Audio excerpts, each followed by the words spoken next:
আপনারা যারাই ধরুন কোনো ক্রিমিনাল মামলাতে জড়িয়ে যান তারা কিন্তু সবাই একটা খুব চিন্তার মধ্যে পড়েন যে তাহলে তারা পাসপোর্ট অ্যাপ্লিকেশন করলে সেই পাসপোর্টটা পাবেন কিনা। তার কারণ হচ্ছে যিনি ইনকোয়ারি অফিসার আছেন তিনি তো ওই অ্যাপ্লিকেশনটা হোল্ড করে দেবে, যেহেতু আপনার একটা ক্রিমিনাল রেকর্ড চলে এসছে।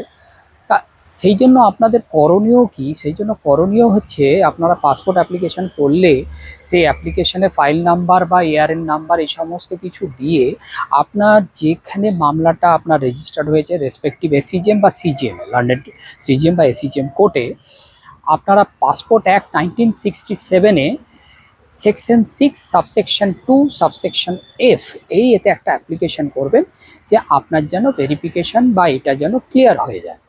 উনি কিন্তু সেই রেসপেক্টিভ আমাদের সিজিএম বা এসিজিএম সাহেব সেটাকে আপনার অর্ডার ইস্যু করবে। সেই অর্ডারের কপি নিয়ে আপনি যিনি আপনার passport inquiry officer, commissioner area হলে স্পেশাল ব্রাঞ্চ এবং ডিস্ট্রিক্টের এরিয়া হলে ডিআইবি, ওখানে দেবেন। ওনারা আপনার এটি প্রসেস করবে এবং এই ভেরিফিকেশান হোল্ডটা তুলে নিয়ে আপনার পাসপোর্ট রিনিউ হোক, ফ্রেশ পাসপোর্ট হোক, প্রসেস করবে। ঠিক আছে বন্ধু।